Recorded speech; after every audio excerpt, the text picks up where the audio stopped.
Hello everyone, welcome to FreeCodeCamp Intermediate Algorithm Scripting Challenges. Today we have DNA pairing coming up. Now if you come from the basic algorithm scripting challenges, you might notice that instead of live coding the solution, I just have the solution here and I am explaining it, which is a bit different from the other format that I used, but that has a reason, which is because in the last couple of videos, I had all these videos pre-recorded basically, but then I noticed that they had no audio and I was like, what should I do now?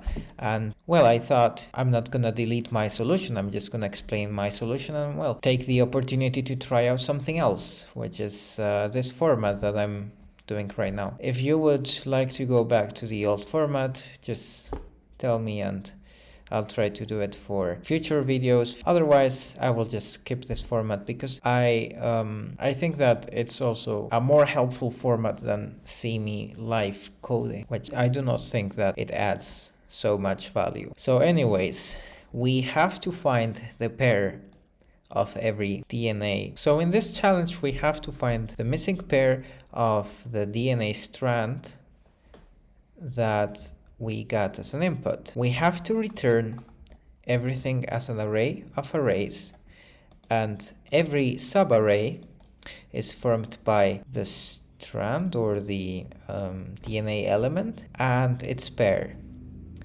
Now every DNA element, so technically every DNA protein has just one pair, just one possible pair. Like G will only pair with C, C will only pair with G, and likewise T will only pair with A, will only pair with T. So these are not just letters, they are, I think this is guanine and this is cytosine, adenosine, thiamine, I do not remember the names, but anyways, they are proteins.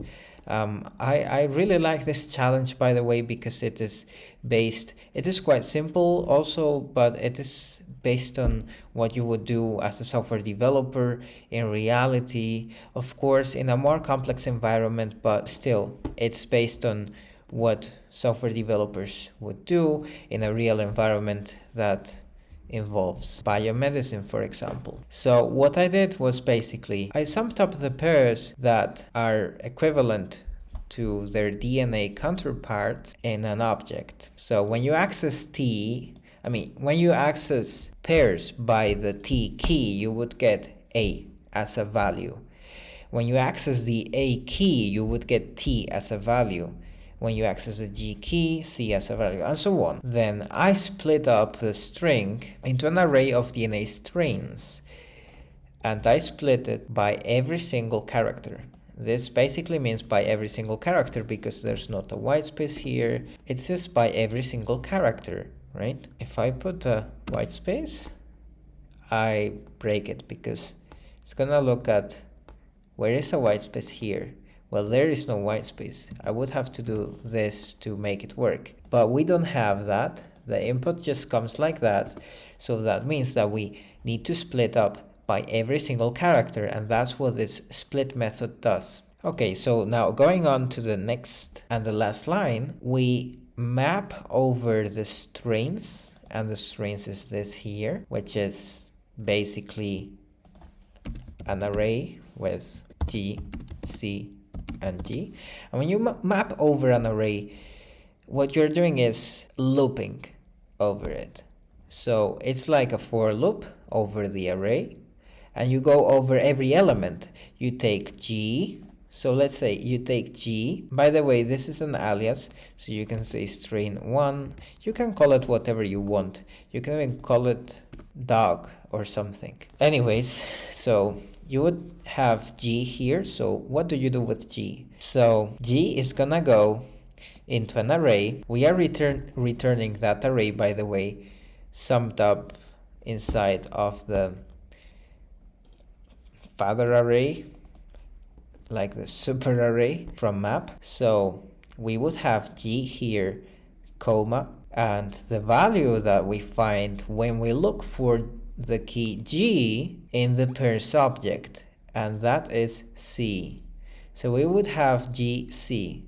For C we would have CG, for G we would have GC, and that's what we got.